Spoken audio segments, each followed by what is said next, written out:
All right, welcome back, everybody. This week's lecture, we're going to be talking about slavery and sectionalism, and we're focusing primarily on the years between 1848 and 1860, the immediate buildup to the Civil War. But this week also provides us with a good opportunity. We're going to have to take a step back. We missed a bit of material in weeks past with everything that's been going on that's really critical to understanding what's happening during this period of U.S. history. So I am going to kind of backtrack a little bit, take a look at the Missouri Compromise, as well as the presidency of Andrew Jackson, as that's going to have a really big impact on what's happening to Native Americans in the mid-19th century. But with the rest of the lecture, we're going to be looking at events that are splitting the nation in half. And really building us right up to the eve of the Civil War, and then turning briefly at the end of today's series of mini video lectures and looking at the issue of rising nativism in the United States. And what this is primarily a reaction to that wave of immigration we started talking about when we looked at industrialism, the market revolution, and the growth of urban centers in the Northeast in the 19th century. So we have a lot to talk about, a lot to cover, and without further ado, we're going to start with the first major event on the lecture slides, and that is the Missouri Compromise. So this is an event that's taking place right around the years of 1819 to 1822, finally when the compromise would be passed. And it's really tied up with westward expansion, our subject for last week. With Americans starting to more and more pass the Mississippi River and move westward, start moving out to those territories, America is going to have to stop and revisit this issue of slavery. Most people tend to look at the issue of slavery in the 19th century as being a division between the North and the South. But the fact of the matter is, they're not divided over slavery where it exists. What the primary concern is, as America keeps moving westward, they have to decide what to do with these new territories as it pertains to slavery. In the 1820s, no one's talking about ripping slavery out of Alabama or enforcing slavery in New York. And so really what it becomes about is, how do we deal with these new westward territories? When they become states, are they free states or slave states? And the North and South is generally in disagreement over that issue. Abolitionist sentiments have been steadily growing all throughout the late 18th and early 19th century, whereas the South, after the invention of the cotton gin and the market revolution, is now more firmly cemented into this system of slavery that they're using as an economic backbone to their society. In 1819, the Missouri Territory finally got enough people, put their state legislature together, and they applied for statehood in the Union. They wanted to become the newest state in the United States. And when they did that, there was a lot of resistance from the North, because they said, when we come in, we already have slaves here. Most of the people who had traveled to Missouri had come from the Deep South, and they had brought slaves with them. And so Missouri in 1819 says, we're ready to be a state, but when we come in, we want to be a slave state. This didn't sit so well in the North. And in particular, there's a congressman by the name of John Talmadge. He's from New York. He demands that Missouri cannot come in as a slave state. Of course, this is upsetting to Missouri and also the rest of the American South. And Talmadge would get his resolution to pass in Congress, but he couldn't get it to pass in Senate, where there was a much larger proportion of Southern politicians. And so, ultimately, there would have been a constitutional crisis as a result of this. The United States still had not tested the mechanism of how they work when one of the houses within the legislature says, yes, that's fine that Missouri can't have slavery, and the other one is saying Missouri absolutely should be allowed to have slavery. So, in order to stop this from happening, a guy named Henry Clay, a very prominent politician of the 19th century, forwards what's known as the Missouri Compromise. Under this plan, Missouri would enter the Union as a slave state, as they wanted. But also to balance things out in Congress and make sure that the slave states didn't get disproportional representation within the American legislature. They are also going to say that the newly independent state of Maine, which up until that point had been part of Massachusetts, they said Maine will come in as a free state, Missouri will come in as a slave state. Therefore, we still have balance in the legislature. And then they make a plan to try to stop this problem with westward expansion moving forward, and it will work for some time. The plan is that they would draw an imaginary line all throughout Louisiana territory, the territory that was picked up in the Louisiana Purchase.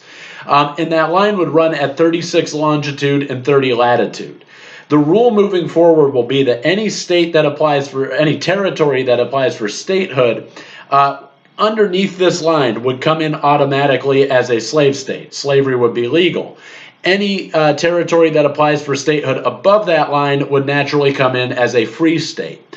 And so with the Missouri Compromise, this is a very important compromise because the country, you can already see the fractures on where they stand with the issue of slavery. And the Missouri Compromise is going to be able to push this conversation of slavery much further down the line in American history by about 3 decades. And when we get to the Compromise of 1850, it's going to kind of overturn, along with the Kansas-Nebraska Act, another thing we'll be looking at today very shortly.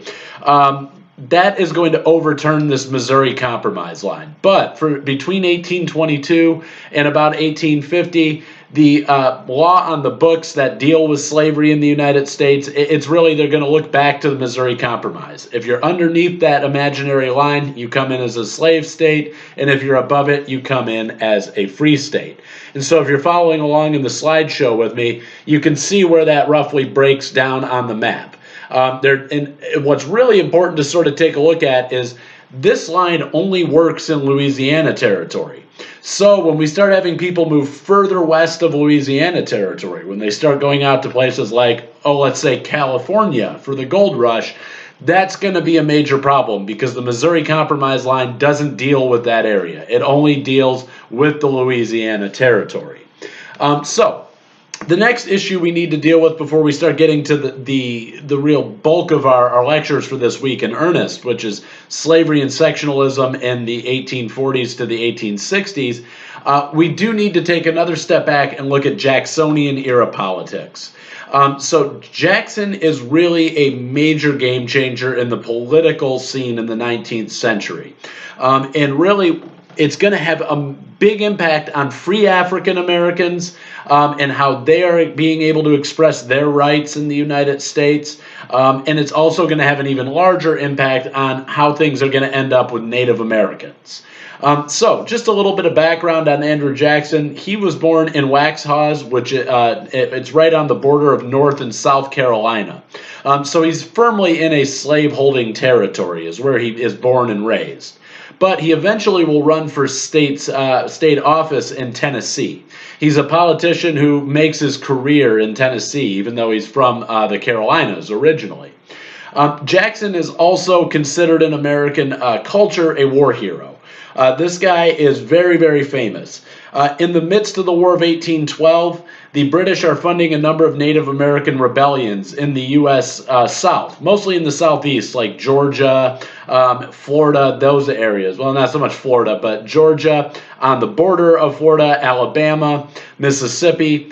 And he's considered a war hero in the Creek War. He's down in those regions of the Southeast fighting the Creek Native Americans. He also wins a key victory at the end of the War of 1812, what's known as the Battle of New Orleans. And that is really going to sort of cement a feeling of victory for the United States coming out of the War of 1812, even though practically nobody really wins that war. It kind of is fought to a draw. But he also is going to be the one who puts a lot of pressure on the Spanish in Florida. A lot of the Creeks that he was fighting in Georgia, when they lost the Creek War, they fled to Florida into Spanish territory. And so Jackson's going to follow him down and lead a number of raids into Florida that would force the Spanish eventually to give that territory to the United States under what's known as the Adams-Onis Treaty. But Jackson enters political society running as a Democrat.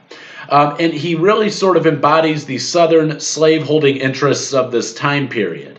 And it's largely with Jackson that we're going to see the Democrats firmly become cemented as this party of the South, the party of the slaveholding class. So he runs as a populist. This is how he positions himself. He says, I'm a common guy, and I fight for the common people. And he embraces this idea known as white man's democracy. And he really pushes this idea forward all throughout his presidency, which runs from 1829 to 1837. White man's democracy is how Jackson is able to catapult himself into office and into the national spotlight as a politician. What he says basically, up until this point, just being a white male did not get you the right to vote. You had to be a land-owning male. And so when Jackson comes into office, he says this isn't fair to non-landowners, to people who don't actually own an estate. And so what he does is he reaches out, basically he's going to be seen as a populist because he reaches out to the poor white classes, the non-land-owning males, white males in the United States. And he's going to extend voting rights to them. And so this is really going to help Andrew Jackson kind of get catapulted into office. This is really his stepping stone there, is that he pushes this idea that non-landowning white males should also be able to vote universally across on a national level in the United States. And so as part of his presidency, it's not just about giving these rights to free, non-land-owning white Americans, but it's also about taking rights away from freed African Americans. He's going to start to step back the privileges and citizenship rights and voting rights of freed African Americans throughout his presidency. And so really, when we look at Andrew Jackson, he's for a long time in American historiography, he was considered to be this great populist, this person who gave the common man the right to vote. But upon sort of revisiting his presidency, what we tend to see is that it's a very racialized version of universal suffrage for men. African Americans suffer a loss of political privilege during this time, while non-landowning white males are gaining political privileges. And so this is really kind of defining Jackson in his era. There's some other key terms that go along with Andrew Jackson as well that you see bolded out here on the lecture slide. The first is the spoils system. This is something that Jackson is going to use readily, and it tends to become associated with the Democratic Party throughout the rest of the 19th century. The spoils system, it emerges under Jackson, but this is where an elected party will use the promise of a specific office or a civil service job that pays very well and comes with a lot of respect in order to secure votes. Simply put, this is how this system works. If I'm the Democratic president of the United States and I'm running for office again and I need votes here in Houston, I might come to someone who's politically influential in Houston and say, I'll make you my Secretary of State if you make sure everybody in Houston votes for me. And so this is a system in which it's kind of a pay-to-play sort of system that plays out in United States politics. Becomes very prominent under Jackson, and the Democrats are going to use this throughout the rest of the 19th century to try to gain votes and win national elections. The final key term associated with Jackson here is King Mob. And this ties back into how he wins office. He is given this nickname by his political opponents. And really, it's meant to be an insult to Jackson, but he tends to embrace it. What a lot of the other politicians at the time saw Jackson doing is reaching out to uneducated, uncultured people who are unfit to really vote for politicians and for major national political offices. They say basically what Jackson does is he reaches out to the lowest common denominator. He reaches out to the poorest people, the uneducated people, and he riles them up to try and get their vote. So in other words, he is reaching out to these unwashed masses and getting them all riled up, and then they're voting for him. And that's how he's winning political office. And so this is a nickname that's associated with Jackson throughout his time period, throughout his presidency. He has another nickname that has a lasting impact in American politics, and that is his political opponents call him a jackass. And so ultimately, this is why the donkey is now the symbol of the political party, of the Democrats, because his political opponents said, you're a jackass. And basically, Jackson says, yeah, fine, you can call me a jackass, but I'm a jackass who wins elections. And so the idea of an ass or a donkey gets embraced as the symbol of the Democratic Party back in Jackson's time. And so this is going to have that sort of the imagery of the Democratic Party. Jackson sort of leaves his mark on that there during his presidency. So as I mentioned, Jackson's presidency is also associated with a very tough time for Native Americans. The Native Americans are going to be suffering big time under Jackson. He has no love for Native Americans, having fought against them in many wars, the Seminole Wars, the Creek Wars in the American South. So when he comes into office, he immediately passes in 1830 something known as the Indian Removal Act. This act requires all the Native Americans and also some freed African Americans in Florida who are living amongst the Seminole people to relocate from their traditional territories in the Southeast, places like Georgia, Alabama, the Carolinas, and it says you have to leave your traditional homelands and move west of the Mississippi River. The groups that this impacts the most are the Choctaw, the Cherokee, the Seminole, the Chickasaw, and the Creek Native American groups. They're the ones who are really going to suffer under this. This gives rise to this issue in American history known as the Trail of Tears. This is the forced migration of Native Americans from their homes in the Southeast west of the Mississippi River under the Indian Removal Act. And they're being watched by Southern militiamen. Basically, they're forced to march on foot. Some of them are going to travel by boat through the riverways, but for the most part, they're being forced to migrate under the watch of Southern militias, who, if they tried to fight back or stop moving, would ultimately shoot those people. Now, the Choctaw are going to be the first group of Native Americans removed under the Indian Removal Act and following what they call the Trail of Tears. They're being forced out in 1831. The Cherokee are a larger group that are able to resist the Indian Removal Act up until about 1838, when finally they are going to be able to secure a deal with Washington, D.C., and they're being allowed to move on their own accord. They're not going to be forced to move under the watch of a militia.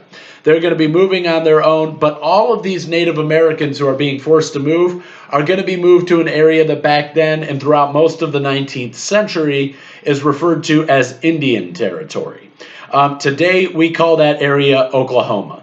And so this is why you tend to see a large preponderance of Native American tribes in Oklahoma. That's not their traditional homeland. It's just that's where they were forced to resettle after the Indian Removal Act and the Trail of Tears. Now, the estimates on the death toll throughout this forced migration are somewhat unclear. There are a number of estimates, but it's usually right around 3,000. They think about 3,000 Native Americans died either as a result of being exposed to disease during this migration, exhaustion during the migration, starvation, dehydration. These are all factors. In addition to that, a lot of the young Native American males tried to stage resistances against the Southern militias, and that generally didn't end well for them, and they would be killed if that happened. And so this is a very dark period of American history when you're looking at it through a Native American lens. This is seeing a large number of Native Americans forced to leave their traditional homelands. And many of these Native American groups have religious ties to the land that they live on. So that's a rather important point to sort of grasp as well, is that this isn't just about I got to leave my home and rebuild somewhere else.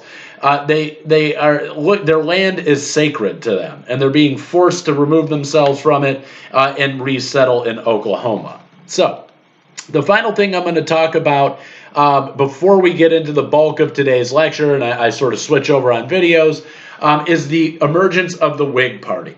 This party comes about in the middle of the 19th century. They're forming around 1834, and that date is important because the Whigs it's a political group way back in England. They're actually the group that came into power and signed the treaty that recognized America's independence in 1783. But they don't emerge in the United States until 1834, and that's because they're formed together out of remnants of the old Democratic Republicans who have broken down. The Democratic end of that formed the Democratic Party, and the National Republicans became an opposition party. But it's formed out of that group and anti-Masonic groups. The Masons, Freemasons, were a major group in the United States. They were kind of seen as a contemporary Illuminati, for if you believe in those conspiracy theories today. They're seen as a group of these shady figures that would ultimately be wielding power behind the scenes and dictating how things are going to go in American lives. But there's a big wave of anti-Masonic sentiment in the middle of the 19th century. People are worried about what this secretive group is up to. But this party, as we'll see, will ultimately collapse under the pressure of slavery. What you really need to know about the Whigs. The Whigs come into existence in 1834 almost solely in opposition to Andrew Jackson. So they are the leading voice of opposition to the Democrats in the mid-19th century, and they're really going to sort of position themselves as, in most places, as being against slavery and slave ownership. Really, they focus heavily on the development of infrastructure and issues of moral reform such as temperance, something we already talked about. But really what they're all about is they are totally in opposition to Andrew Jackson and his policies. So if you're following along in the slideshow, you can go to the next slide and see how the Whigs saw Andrew Jackson. They see him as this wannabe monarch, this wannabe king, who will go in and take over. And basically, as you can see in the picture on the right, sit on a pile of skulls of those he's vanquished. And so this is how they see Andrew Jackson, as he reaches out to the people who shouldn't be voting anyway to get in power, and then he manipulates the system for his own ends. He's trying to make himself more powerful than he actually should be as a president. And so the Whigs are going to be born out of this opposition to Jackson, and they're going to remain the party of political opposition with the Democrats from about 1834 up until the election of 1848, when they start to sort of diminish on the national stage. That will wrap up this mini lecture right here, and we'll pick it back up with the next one, talking about our main subject, which is slavery and sectionalism in the mid-19th century. Okay, picking up where we left off, we were just talking about the emergence of the Whigs, how they're coming in opposition to Andrew Jackson. And so I told you that they'd be the major opposition party to the Democrats from about 1834 to 1848. And that's because there's an election that occurs in 1848 that is showing an even more drastic divide, this issue of slavery and sectionalism, our main subject for the week. You're going to see that both the Democratic and the Whig parties by 1848 are splitting almost perfectly along regional lines. The Whigs are not as powerful in the South as the Democrats are, and so the Whigs are becoming a little bit more associated with the North, but there's still a lot of just regional factionalism within both political parties.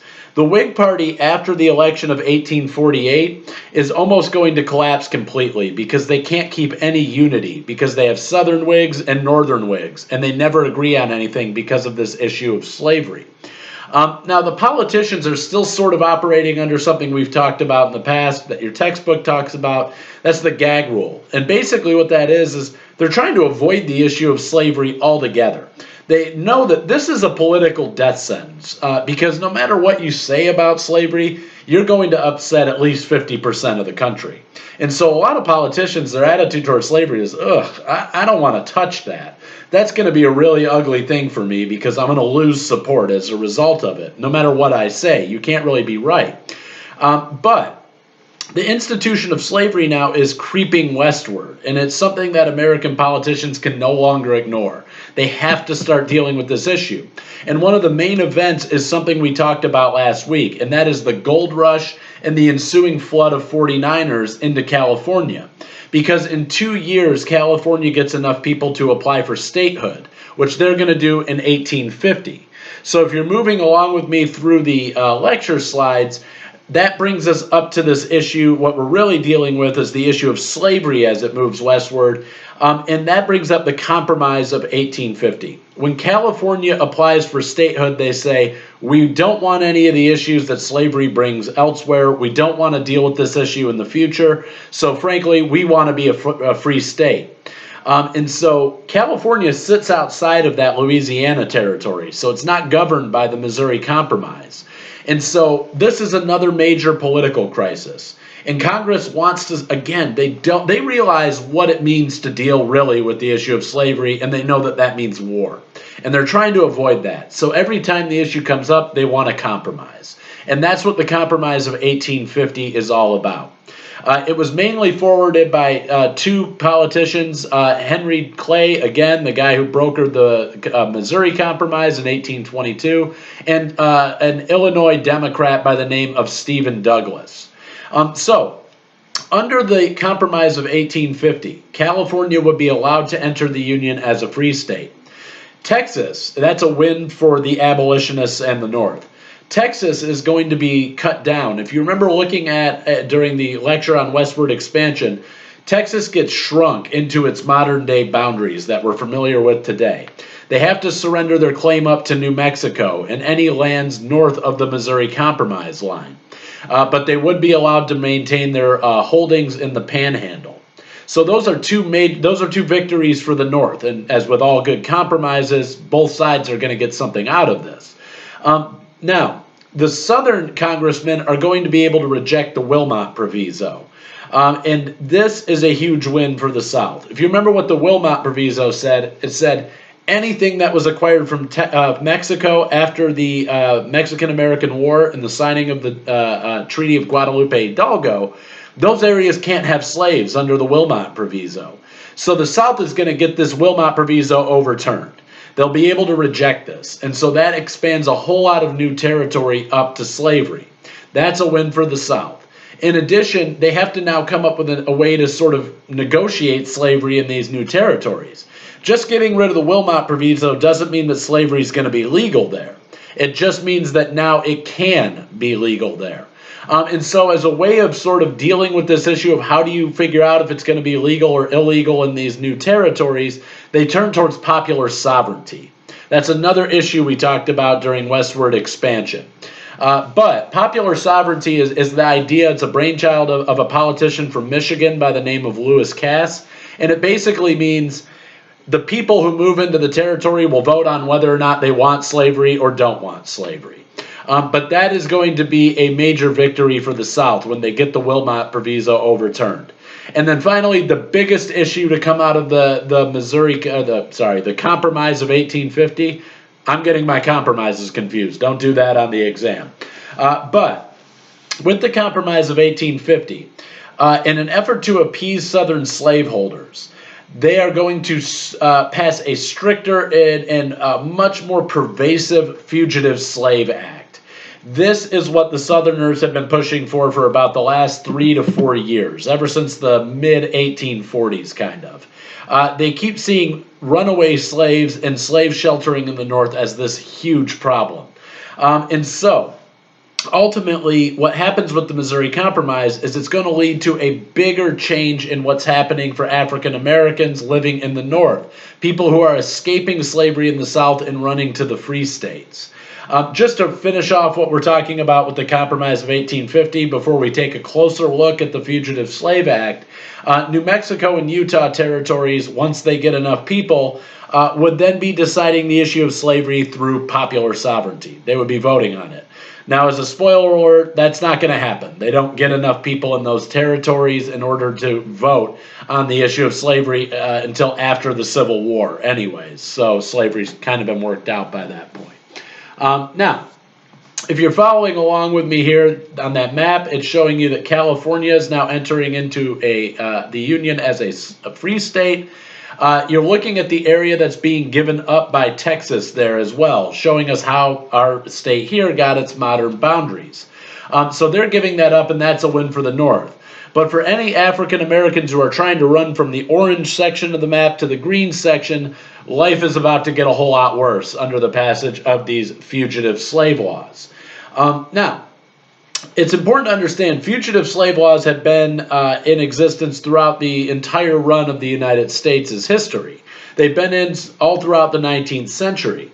The original Fugitive Slave Acts were passed as part of the Constitution, saying that slaves are property and they need to be returned if they end up getting away and escape to the North. Now, here's the thing, is the North never really followed the existing fugitive slave laws. And the existing fugitive slave laws were not very effective if you were a slave hunter or a slave owner. It was almost impossible to prove who was a runaway slave and who was a free African American living in the North. They had to go through a really rigorous process to prove that this is in fact the individual that got away.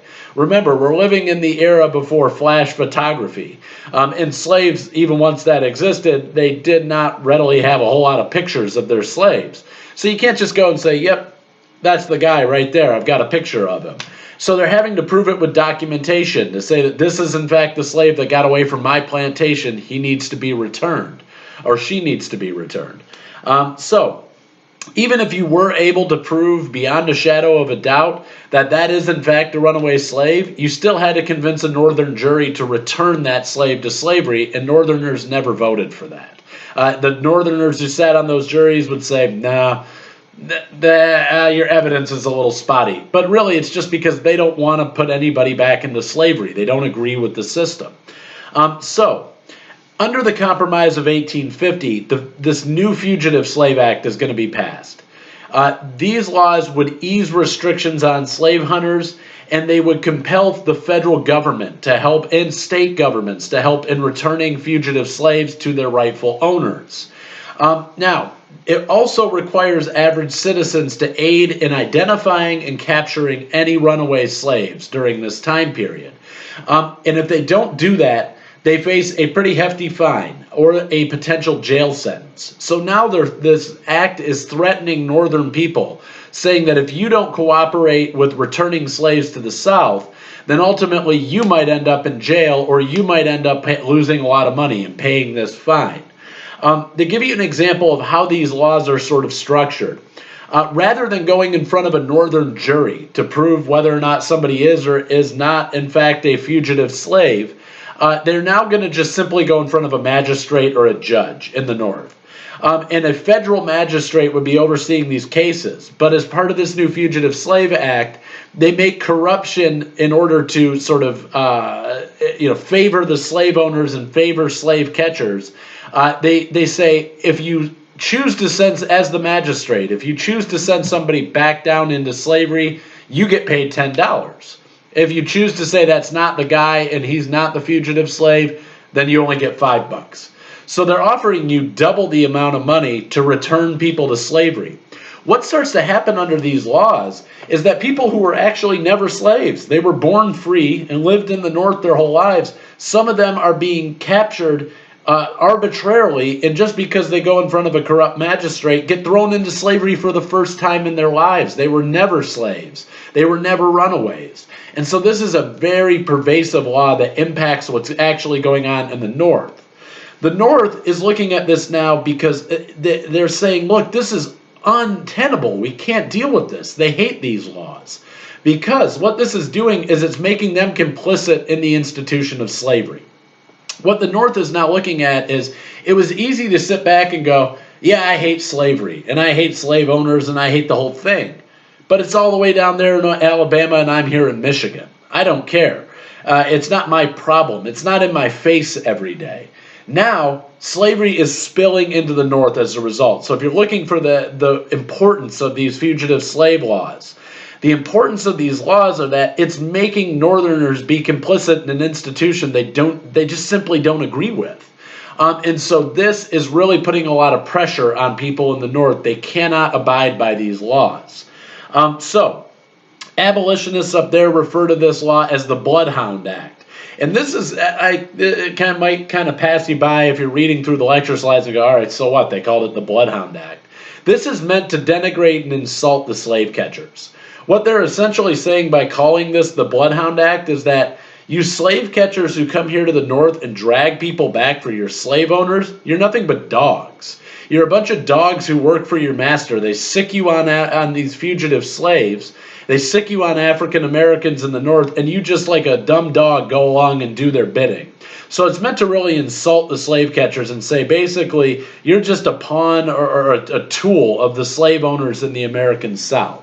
But these laws are critically important. And when you go to the next slide, you can see a political cartoon on the right of a woman carrying her baby trying to run away from slavery. And there you have Stephen Douglas and Henry Clay, the people who passed this Compromise of 1850 and allowed the Fugitive Slave Act to be passed. Now they're running after her with a bloodhound at their feet. On the left, you're seeing a flyer that was passed around Boston, and it's telling African Americans in the city to be careful because there's slave catchers now on the loose in the city, and that the local authorities, the police, the watchmen, they are now compelled to help these slave catchers return people to slavery. So The North, as you can probably already sort of tell from what I've been talking about, is going to fight against these laws at both the federal and the local level. At the federal level, they don't have much luck, but at the local level, they do. A lot of areas in the North pass what are known as personal liberty laws all throughout the 1850s. These laws say, I don't care what the Fugitive Slave Act says, these magistrates are dirty, they're corrupt, they're greedy, and they're taking the money. They're not really following law and justice. And so these laws would require on a local level for any fugitive slave who's being accused of running away, they have to go in front of a northern jury. And it puts the decision in the hands of northern citizens, not in the hands of a magistrate who gets paid more money to force people into slavery. So the state legislature of Wisconsin is really critically important here. Wisconsin actually nullifies the Fugitive Slave Act of 1850. This infuriates the Southerners, and it puts that issue that we've been dealing with all throughout the class of states' rights versus federal rights back on center stage. Because essentially what Wisconsin did is said, this is unconstitutional and we're not going to follow it. Yeah, it's a federal law and we're technically compelled to follow federal laws, but we don't recognize this act here. They ended up getting sued by the federal government and they're forced to overturn their nullification of the Fugitive Slave Act in 1859. But they do put up a valiant fight in this issue over the fugitive slaves. So the whole epicenter of this issue, fugitive slaves, as we're going to see in a slide or two here, this becomes a hot button issue in the middle of the 19th century. The South is convinced that there's millions of runaway slaves living up in the North, when that's not really accurate or the case.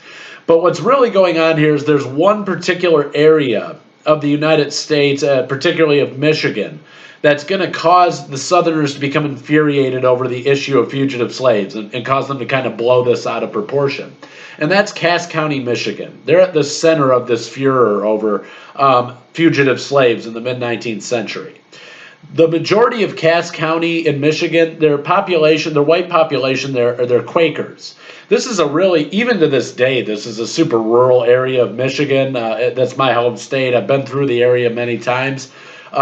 You would not, especially in the middle of the 19th century, you wouldn't expect to go into Cass County and see a large population of African Americans living there. It's kind of just a small white farming community. But if you were to go there in the mid-19th century, you would see a huge population of African Americans living there. And that's because the Quakers in Cass County, who are abolitionists, they welcomed a lot of fugitive slaves who ran away from areas in Kentucky into their community. And so if you were to draw a line up the map, essentially what you would see is if you're going directly north out of Boone and Bourbon County in Kentucky, you end up in Cass County, Michigan. And so that's where a lot of these slaves are resettling. When the slave owners in those areas become aware of this, they send slave catchers back up to try to reclaim these slaves between 1847 and 1849. Now, when they do, the local population rallies around the African Americans and they threaten the slave catchers. Now, the Quakers are pacifists, but the non-Quaker white population of Cass County stands out there with rifles and they cut off the slave catchers and they say, if you think you're going to return somebody back into slavery on our watch, that's not going to happen. You're going to leave here with a bullet in your back. And so their attempts to try and get these slaves back failed. And that's what makes the South, when the Compromise of 1850 comes around, they are going to demand the Fugitive Slave Act be passed. This is why they're so adamant about this issue of fugitive slaves, because of this connection between Kentucky and Michigan and this sort of fervor about fugitive slaves in the 19th century. So the Underground Railroad, obviously this is kind of a nice segue into the discussion of the Underground Railroad. And this is something that is sort of dovetailing with our discussion of escaped slaves. Obviously, the Underground Railroad is the mechanism by which a lot of people are leaving slavery and traveling up north. It's important to understand it's not an actual railroad. I know most of you don't think that, but let's just get that clear. I don't want to see that in the exam. But what the Underground Railroad is, when you're looking at the maps on that slide there, it's slaves just taking the easiest pathways and the pathways of least resistance out of the slaveholding territories of the United States. So the Underground Railroad, you have conductors, people like Harriet Tubman being the most famous one. But what they do is they will lead people throughout through the southern states and the slave-owning states. They're going to take groups of escaped slaves, and they're going to have them travel mostly by night, and they're going to stay in safe houses with people that they know are in support of abolition and who are against slavery. And they use coded messages, usually with pieces of quilt with symbols on it. And they tack them up to trees and houses. And a white person who doesn't know anything about the Underground Railroad would look at it and not think anything of it. But that's a symbol to the people, saying this is a safe place to come. You can take shelter and hide here as you continue up north. Other symbols would say, be careful, there's slave catchers in the area. Or get your stuff packed up and get ready to move, we're going to move soon. So obviously, the Underground Railroad is a very effective way in which northern African Americans were able to escape to the north. Now, this issue of escaped slaves is a major one that we can see tearing the country apart with the passage of the Fugitive Slave Act. But there's a really profound break in perception and reality when it comes to the freed slave populations living in the North at this time. As I mentioned, the fire eaters, the pro-slavery South, they think that there are just millions and millions and millions of freed slaves living in the North, escaped slaves. The fact of the matter is there's only about 1,000 slaves escaping the South every year. So the numbers are really small. Between 1848 and 1860, 1,000 people leave a year. During those years, there's about 4 million total slaves living in the nation. So those numbers are really, really small. But what the South is going to say is they say, here we go again with those race traders in the North. The same way they reacted to the slave rebellions that we've looked at in the past.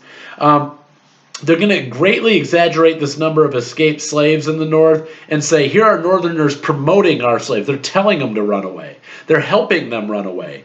And they're sort of advocating and helping these escaped slaves, and that's against the law. They're stealing our property, essentially. And so there's this really drastic break in how people are dealing with this issue of escaped slaves and how they're seeing it versus how it actually is.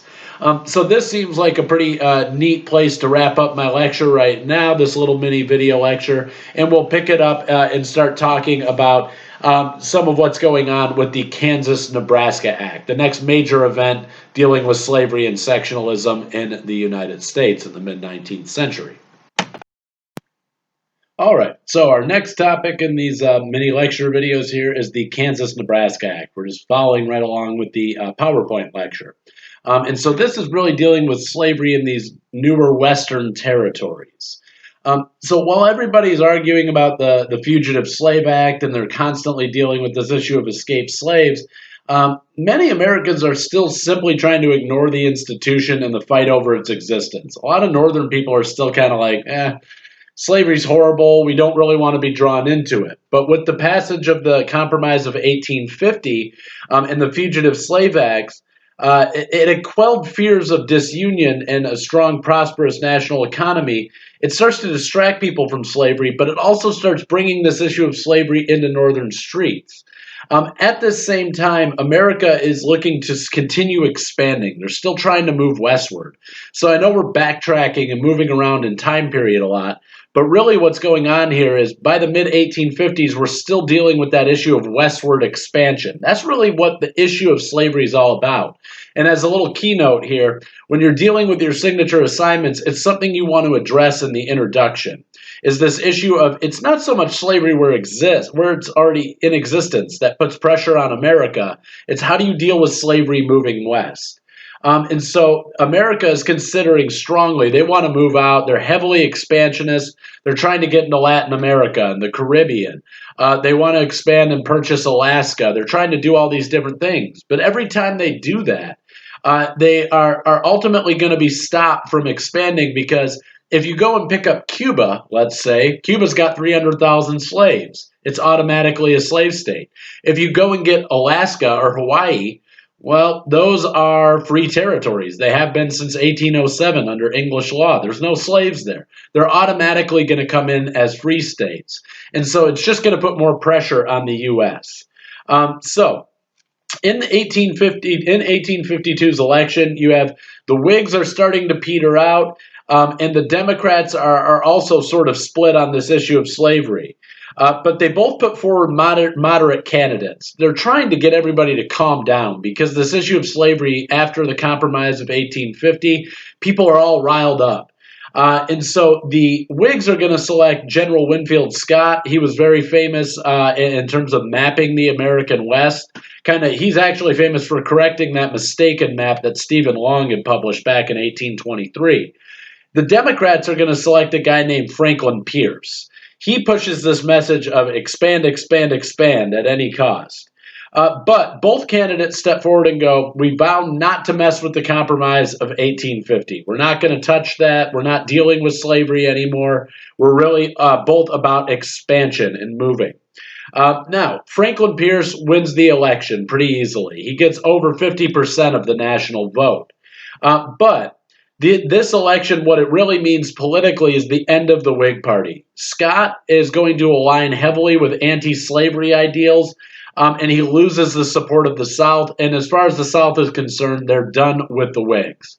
And so without that support, the Whig Party is going to go down this slow road of collapse and cease to exist in the United States. That's going to leave a vacuum, and there's a major political party that will rise up, and that is our modern-day Republican Party. We'll get to that when we start dealing with our guy Abraham Lincoln. So, moving forward, in the midst of all this, we have the passage of something known as the Kansas-Nebraska Act. With westward expansion being the real big issue, Stephen Douglas, that guy who was part of the Compromise of 1850, he's an Illinois Democrat, and he's associated with something known as the Young America Movement. He feels that we've acquired all these territories in the West. It doesn't look like we can really expand anywhere else. So when it comes to westward expansion, a message that everybody can kind of get behind, whether you're anti-slavery or pro-slavery, he says what we ought to do is just start really developing these western territories. There's this big middle section of the country nobody really has moved into yet. And so when you look at this region of the nation, the Kansas and Platte River valleys are really fertile for agriculture. And this leads a lot of American farmers to want to move into that territory and start trying to grow crops. It's a great state. Those are both still to this day great areas for crop agriculture. Now, the U.S. needs to develop treaties with the local Native American groups living in those regions. Excuse me. Just allergies, I promise. In particular, the U.S. at this point is really looking to try to build out the Transcontinental Railroad, and they want to run it right through that territory of the Kansas and Platte River valleys. Now, Douglas is having a hard time getting people in Congress to go along with his idea.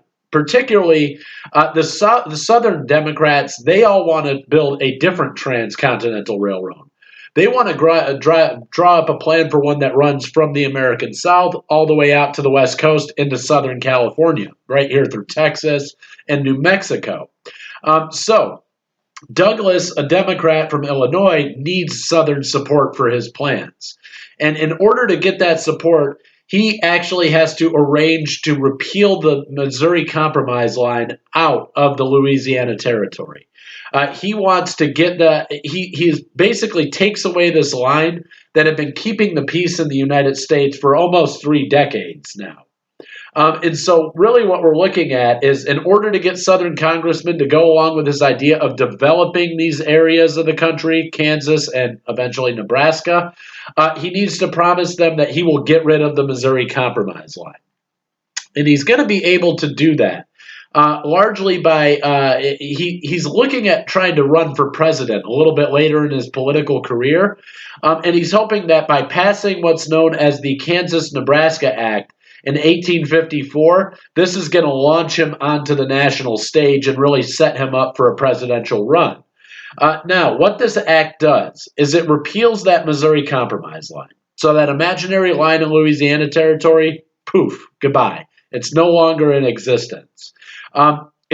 This has a huge implication because it will allow slaveries into the areas north of that line. But it goes a step further, and what Douglas does is he splits this entire region that was all just called unorganized territory into two separate territories, one called Kansas Territory and one called Nebraska Territory. Now, his idea, how he thinks of this in his head, is that Kansas should come in as a slave state. That territory should have slavery. It's right next to Missouri, which is a slave state, and then Nebraska, which is north of that, and that's right next to the free states. That should come in as a free state. Therefore, we still have this balance. No one should be all that upset by it. Now, both Northern Whigs and Northern Democrats absolutely are furious. They hate what Douglas has done here. They think this is a horrible blow to the abolitionist cause because that line that had stopped slavery from coming up northwards has now been gone. Basically, he's eliminated it. And that's been keeping the peace for a long time in the United States. Even moderate Northerners see this as an assault on abolition. But Douglas pushes forward with this act anyway, and he gets it passed in Congress. And so, in doing so, he deeply fractures the Democratic Party.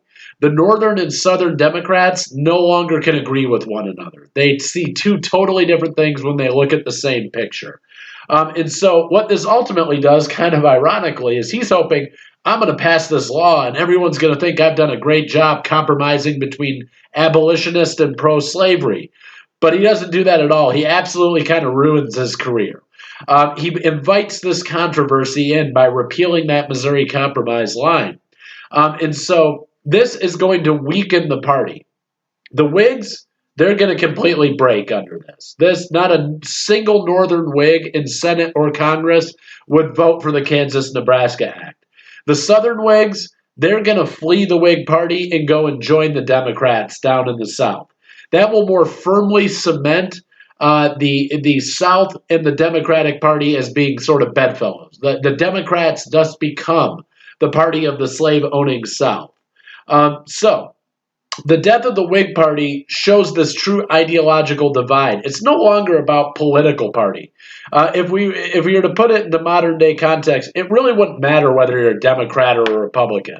It matters whether you're from the North or the South. That's the biggest difference between people during this time period, is their regional affiliation. The act also is going to galvanize the North even further against slavery. They see this as a huge assault on abolition, and the repeal of that 3630 line through the Louisiana Territory is such a horrible travesty of justice to them that they are now going to basically put their efforts more into abolitionist causes. Anybody who is kind of a moderate, like, I don't like slavery, but what am I going to do about it? Or what do I really care? I got my own problems. Even they start to become more fervently anti-slavery. And so what we're seeing is the passage of the Kansas-Nebraska Act gives rise to two things. Further regional separation between the North and the South, and the repeal of that 3630 line. Now, there's an even bigger outcome from all of this. And as you're moving through the slides with me, you can see kind of how that works on the map. Nebraska Territory is way up in the north. Kansas Territory is down right next to Missouri. And the idea is that Kansas will come in as a slave state, and Nebraska will come in as a free state if they choose to apply for statehood. But this opens up a much bigger issue in American history, and this is an issue known as the event of Bleeding Kansas. Bleeding Kansas is the result of the passage of the Kansas-Nebraska Act.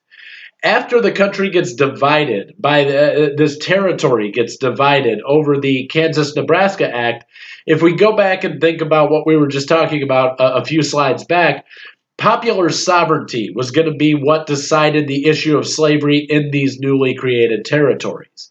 So despite the fact that Douglas goes, well, naturally, Nebraska will be free, Kansas will be slave state, then that's not how it's going to get decided. It's going to get decided by vote.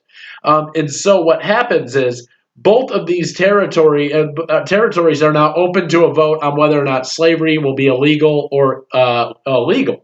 And so both Northerners and Southerners, after the passage of the Kansas-Nebraska Act, start flooding into Kansas territory. This is going to be the epicenter. Whatever the vote there becomes of national importance. And so Northerners and Southerners flood into the territory trying to settle there to swing the vote for or against slavery. Now, this is going to lead to chaos and violence in the streets. It all starts when you have some very well-armed, excuse me, the allergies again. You have some very well-armed pro-slavery vigilantes are going to come in and attack the town of Lawrence, Kansas in 1854. Now, these pro-slavery vigilantes come in and they burn down the printing presses. They burn down the hotel. They basically sack the town because Lawrence is associated with Northerners and anti-slavery. Now, when anti-slavery advocates come to Lawrence in order to try and save it, it's too late. It's pretty much been burned to the ground.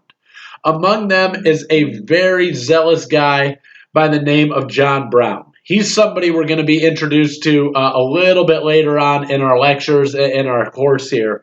But he comes back in and he sees this destruction that's happened in Lawrence, and he dedicates himself to fighting slavery.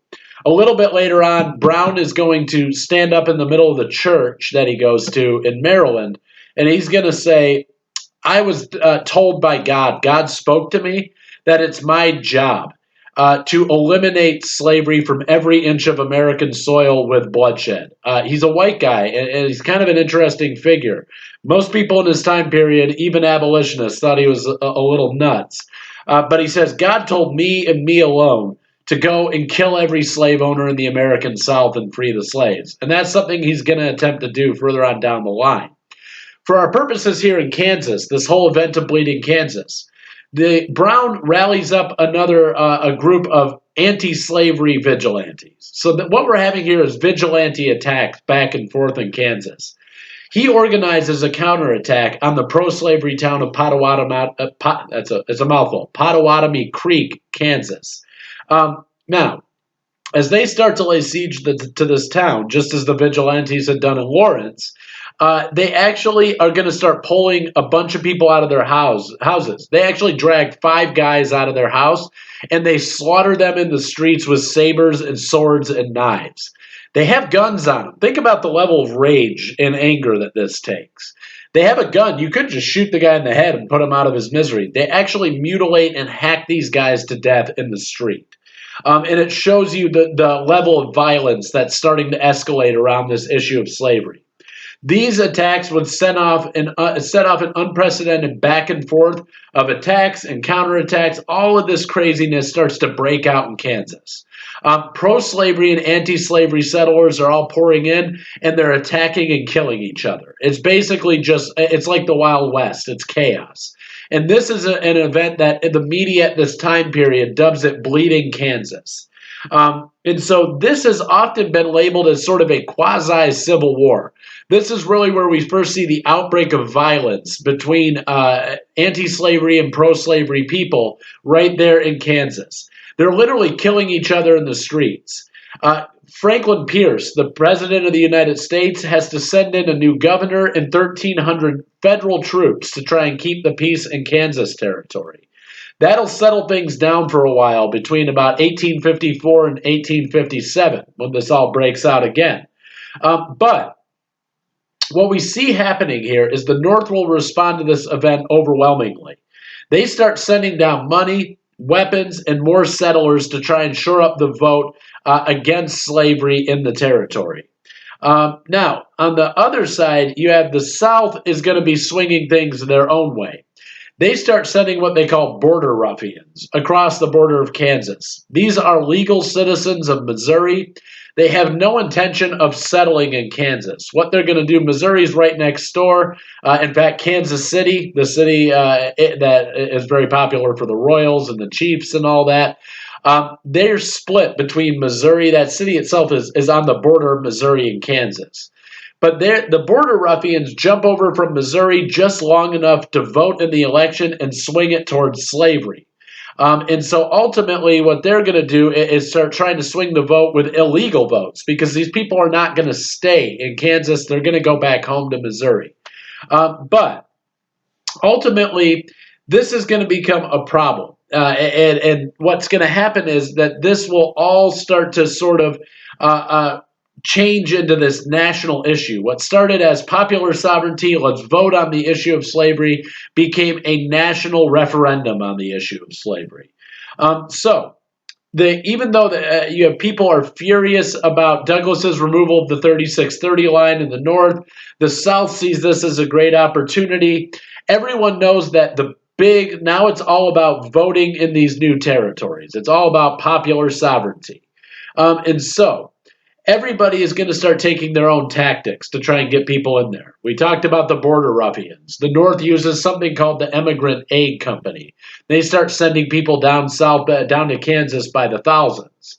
And so ultimately what happens is you're going to start to see that Kansas, it has enough people to make this vote, but they're totally still split because everybody moved down there to vote in opposite ends, either for or against slavery. Now, ultimately, what you have happening is Kansas will split. They form two different state governments. You have one in Lecompton, Kansas. This is made up of pro-slavery advocates. They are going to legalize slavery in Kansas in the spring of 1855. And the illegal voters who have jumped across from Missouri have swung the election in their favor. So they write a state constitution for Kansas and they say slavery will be legal here, and they apply for statehood in the U.S. On the flip side, you have an anti-slavery government in the rebuilt town of Lawrence, Kansas. They put together their own state government in Kansas, and they apply for statehood in the United States. And so now the issue has been pushed onto the national government. And there are two competing local governments or state governments there in Kansas. So this will become a very, very huge issue. And it's going to basically, the problem here is that you have a bicameral legislature. One of the houses is going to vote in favor of the Lecompton government and pro-slavery. The other one is going to vote in favor of the Lawrence government and anti-slavery. So the issue still hasn't been worked out, even though they've submitted for statehood. But that event of Bleeding Kansas is a really important one because it shows you the true division in the nation in the build-up to the Civil War. Now, this is a good place to sort of wrap up this mini lecture video. When I pick it back up, we're going to talk about violence on the floor of Congress and the fight between Preston Brooks and Charles Sumner, a guy we were introduced to way back when we were looking at segregation in the American cities. But that is where we'll pick it up in the next slides. Then we'll talk about the Dred Scott case, among a few other issues, westward expansion, and we'll wrap up our discussion with immigration and nativism in the next mini lecture video. Okay, so we were talking about what's going on in Kansas. That's an issue we're going to return to a little bit, just a little bit later. It's going to kind of come back up again throughout the 1850s, but we need to do a little bit of a departure here because there's a major huge, wide-sweeping political change in the United States that we need to address in this time period.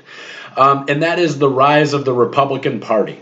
Now, the fallout of the Kansas-Nebraska Act and the ensuing controversy over the removal of the 3630 line from the old Missouri Compromise had driven the Whig Party to pretty much the brink of collapse, and they're off the national stage. And it had split a lot of Northern Democrats away from the Democratic Party. And they all start to join up. When you get these parties breaking down, they join into what are known as free soiler parties, something we've alluded to in the past. But these groups are all about removing slavery from American society. And dozens of these groups start to emerge in the mid-1850s. And they're coming up under names like the Anti-Nebraska Party, going after the Kansas-Nebraska Act, or the People's Party. They all got a lot of different names. But the common name under which they start to coalesce, under which they start to come together and identify themselves, is as Republicans. Despite their various monikers, these groups all shared a common belief that it was their duty to stop the expansion of Southern slavery westward in American society. They would make no further concessions after the Kansas-Nebraska Act. That's their main platform. Slavery doesn't move another inch to the west. and they would vehemently dedicate themselves to abolishing the institution of slavery across the United States. As they start to become a more powerful and dominant group, any of the lingering pro-slavery Whigs have shifted to the Democratic Party. Now, any of the lingering Northern Democrats around, they are going to start to shift over into the Republican Party, although there will be an existing Northern Democratic Party all the way through the Civil War and afterwards. But in 1854, during the midterm elections, Northern Democrats lost control of the House and all but two of the free state legislatures. When all of this comes together, what you're seeing is that the Democrats are becoming firmly the party of slavery and the party of the South, and the Republicans are going to step up and become the party of anti-slavery in the North. So, because of these events that are going on in the middle of the 19th century, this gives us our two major political parties that we still work with today, the Democrats and the Republicans. And so the reason that I introduced that idea where I did is because you now have these two diametrically opposed groups sitting in Congress, and they're having to deal with this issue of slavery. And when Kansas gets two state governments, two state legislatures, and two state constitutions, and they both apply for statehood in the Union, it's going to be put up to the federal legislature. So the Democrats are in power in the Senate, and they naturally are going to recognize the Lecompton pro-slavery government. The Republicans are in control of the House of Representatives, and they are opting to recognize the Lawrence-based anti-slavery government. So, in the midst of all of this argument going on over which Kansas government is the real Kansas government, a Massachusetts senator who we last saw in Boston challenging segregation, he's a notable abolitionist, he stands up in the Senate and makes a speech called "The Crime Against Kansas." Basically what it is it's a huge condemnation of the pro-slavery Southerners and their efforts to force slavery onto other areas of the country, in particular the territory of Kansas. Basically what he says is slave owners in the American South don't recognize justice. They don't recognize the rule of law. They send a bunch of border ruffians from Missouri over to Kansas to cheat and illegally swing the vote in their favor. And so he stands up, and this whole time he's pretty much just ragging on the South. 2 days later, a South Carolina congressman by the name of Preston Brooks would stand up on the Senate floor and brutally beat Sumner with his cane. He beats Sumner within an inch of his life, almost kills him, permanently disfigures him, and he says, "I did it because you insulted our Southern honor." Now, Sumner would live through this attack, but he never fully recovers. Half of his face is paralyzed, and he has to walk with a cane for the rest of his life. Sumner to the north becomes a martyr-like figure. They say this is a guy who put his life on the line for anti-slavery ideals, for abolitionist ideals. Preston is seen in the north as being this uncivilized barbarian. And basically what you're seeing here is that this event is further driving the country apart, like everything else during this time period. So what the Northerners are saying is, that's the problem with Southern slave owners. You try to talk to them and you try to say, here's what you're doing. You're cheating, you're swinging votes. What you're doing is wrong. Holding people in slavery is wrong. If you try to have that discussion with you, there are a bunch of barbarians who beat you with a club. So you can't negotiate with them. You can't work with them. You can't reason with them. They're a bunch of animals who will just beat you if you don't like they don't like what you say.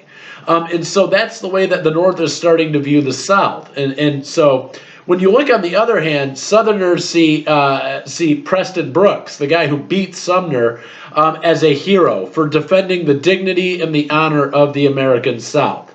In fact, a number of Southerners would start to send him canes with the inscription written on it, "Hit him again." And as you move to the next slide, you can see two different representations of this event by artists of the time period. The one on the left is particularly telling. This is the way that the North views this event. You see Brooks setting upon Sumner, who's defending himself with a pen in his hand. In other words, I'm a legislator. I'm here to make law. I'm here to discuss issues of national importance with reason and intellect. And this is what they're saying here is Southern chivalry. argument against clubs. And so when the South knows that they don't have a good argument, they'll just start beating you with a cane. That's what they're saying. The other one is, and you can see in the background, there's a number of politicians sort of cheering Brooks on. The other sort of interpretation by this artist is a little bit more accurate in terms of Sumner's not on his back with a pen in his hand. He actually just kind of gets blindsided, gets his head pressed against a podium and beat. So that's the imagery you're seeing there. So we've talked about a lot of very important things as they pertain to Kansas, and what we're just seeing here, and what you really ought to be taking away from this whole lecture is this is what our country's doing, is just ripping in half. With every single event that plays out on the national stage, the North and South get further and further apart from negotiation, from compromise, from being able to avoid what we all know is coming, the Civil War. And another major issue that's going to push this forward is the Dred Scott versus Sanford case. This is where we're going to see the courts trying to adjudicate the issue of slavery. Obviously, arguments over it in the legislature aren't working out real well, so it's going to move to the judicial branch. On the next slide, you can see, after the title slide, there's an image of Dred Scott himself, the guy who fights for his freedom in the American court system. In the middle, you have a guy named John Emerson. He is Dred Scott's slave owner, and he works with the U.S. military. And his work is going to carry him around to different territories, which is what will precipitate this case in 1857. On the far right, you see an image of the Supreme Court Justice. That is Judge Taney, Chief. I got to get his title right here. Chief Justice Roger B. Taney. He's the one who's going to hand down the decision in the Dred Scott case. Now, the president of the United States at this time is James Buchanan. Just before he's sworn in 1857. The Supreme Court, which at this time was dominated by pro-slavery Southern judges, made an extremely controversial ruling in the Dred Scott versus Sanford case. Dred Scott was a slave of an army surgeon by the name of John Emerson, that guy we saw on the last slide. Emerson's work had taken him out of his home state of Missouri and up into the free states of Illinois and Wisconsin. And during that time, he takes Dred Scott along with him. And Dred Scott is traveling around, and then they return to the slaveholding state of Missouri. Once he's back in Missouri, Dred Scott sues for his freedom. He goes, the time I spent up in those free territories like Illinois and Wisconsin, I should have been granted my freedom when I was up there. So he sues for his freedom and argues under the law that he should be made a free man. Now, this goes all the way through the court systems from the local level at Sanford Courthouse all the way up to the Supreme Court. The Supreme Court is dominated by pro-slavery advocates, and they sit back and they listen to this case. The ruling they make is absolutely a bombshell on the national level. This is a huge, huge, huge occurrence. In their ruling, they don't just say, Dred Scott, your time in Illinois and Wisconsin doesn't make you a free man by American law. They go further than that. They go, well, actually, we never should have been listening to this case in the first place because African Americans can never be citizens in the United States. As non-citizens, they don't have a right to bring up lawsuits in the U.S. And so what they're doing here is they're saying, we're not just making a decision on Dred Scott, we're making a decision that no African American people can have any citizenship rights in the United States. That's the decision that they make in the Dred Scott case. They don't just stop there. They take their ruling a step further. They go, Congress, furthermore, has no right to make any decisions on what territories can do when they make decisions over slavery. And so what they're ultimately doing is they're taking the issue of slavery out of the legislature's hands. They're saying we're making these decisions as the judicial branch, and the territories out west are going to get overrun by slaveholders, and then they will make their decision on whether or not they want slavery. This is seen as an incredible travesty of justice in the North. And the South looks at the Dred Scott case as one of the biggest victories they've scored throughout this time period. Now, Kansas, as a result of the Dred Scott case, erupts into chaos again. And both the pro and anti-slavery governments there put forward state constitutions. Congress still cannot agree on which one they are going to recognize. And so ultimately, Kansas is going to remain a territory until the Civil War, when they will enter the Union as a free state and throw their support behind the Union when the nation splits in half. And so this Dred Scott case has this impact of violence erupts again in Kansas after it had kind of settled down for a few years between 1854 and 1857. So, ultimately, the last issue we're going to be dealing with in this week's lecture slides are the emergence of another political party known as the Know-Nothings in their time period, and the issue of immigration. Immigration is still very much a hot-button issue in the United States at this time period, and the Republican Party is growing out of this desire to stop slavery, but they are not the only emerging political party of the mid-1850s. Slavery is definitely the issue that touches everybody. It's the most important issue to everybody. But immigrants are still flooding in by the hundreds of thousands to the United States, mostly to the East Coast cities, as we saw a few weeks back in our lectures. And they're increasingly being viewed as a serious threat to the sovereignty and well-being and the American way of life in northern cities. The immigrants, as we talked about, are being driven to the U.S. from Europe by a number of factors. Number one, there's a lot of job opportunities in the industrializing North. Population growth in Europe has put a lot of stress on their societies there and created terrible living conditions. And then finally, there's a number of crop failures occurring across Europe that's driving people to leave Europe and for various reasons and come over to the United States. So we've already talked about a lot of this, but most of the immigrants are German or Irish. The vast handful being Irish, and then a number of others are coming from Britain still. They're coming from Western or Northern European nations. There's a handful of Scandinavian immigrants moving in at this time, coming from Sweden and Denmark. Now, the vast majority of these farmers are of they have very little education, they have very little money. And they're largely seen as undesirables in their home country, and a lot of Americans view them in that same light. They say, look, we're just getting the people that Ireland didn't want, that Germany didn't want. They're sending all their undesirables over to the U.S. And so you see with this surge of European immigrants, it's really also becoming very troubling for Protestant Americans because of their Catholic identity. And so this is all part of what we call the Great Wave of immigration in the 19th century. And as we've discussed already, most of them are settling in the North and East Coast. So the reaction to these immigrants and this immigration wave is the Know-Nothing Party and a concept known as nativism.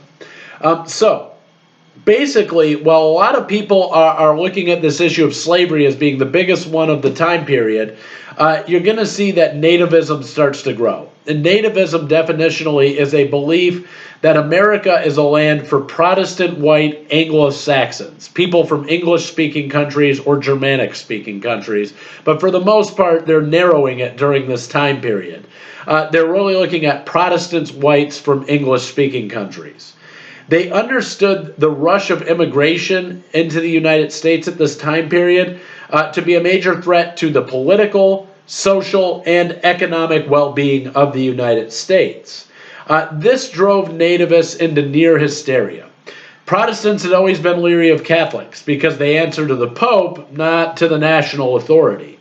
In 1854, something known as the American Party will emerge. They're also known as the Know-Nothing Party. They formed together out of a group of secret societies that had anti-immigrant leanings and nativist tendencies. They started to grow in the American cities in the North around the 1840s. But because they met in secret groups, ultimately what would happen if you were to ask one of them about the American Party, you'd say, hey, what's this American Party all about? They go, I don't know anything. So they become more popularly known under this label of Know-Nothings. And they're going to emerge right around the same time as the Republican Party. And this is what they're doing is they're saying, look, here's the problem. Both Republicans and Democrats are corrupt. Democrats are trying to get you to buy into slavery. Republicans are trying to get you to fight for abolition. And they're both losing sight of the real problem. The real problem are immigrants. And so they start trying to pass legislation. They say, we're all too focused on slavery. We need to focus on this problem of immigration. They start passing legislation that restricts office to only native-born citizens. They're going to bar funds for parochial schools that are meant to help immigrant children adapt to American society. And they push the process for naturalization for American citizenship from 5 years to 21 years. These are the things they're able to accomplish in the legislature. Now, the Democrats are becoming increasingly associated with the immigrant class. And this will allow the know-nothings to make some stunning political gains in the North, where the Democrats already are sort of struggling. Now, they are going to take over state government in Delaware, Pennsylvania, and Massachusetts in 1854.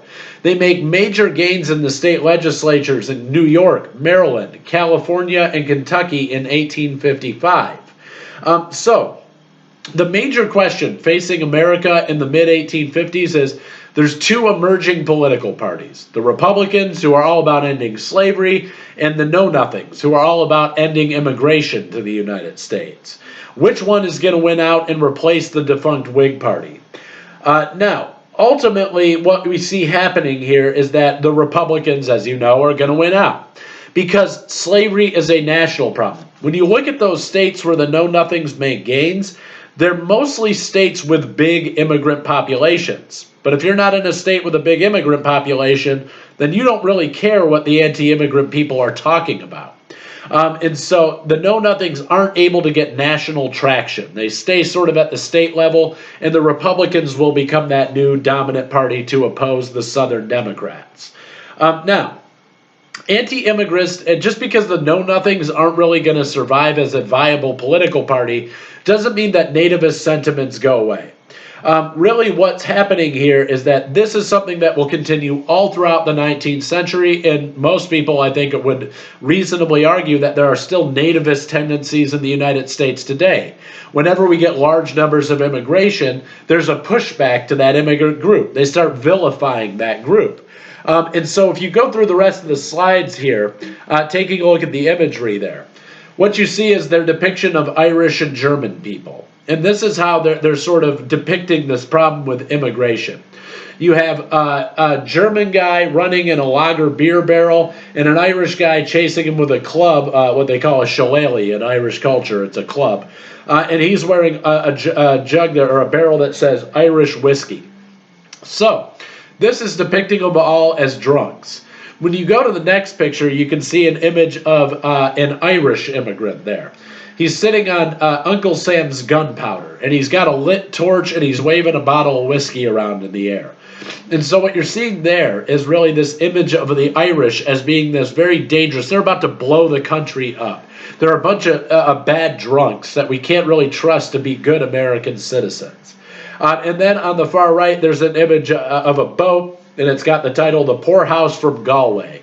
Galway is a major port of departure for Irish people coming over to the United States in this time period.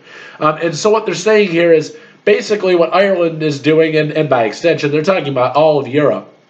They're putting their poor people on boats, the people they don't want to deal with, and they're sending them over to us to make them our problem.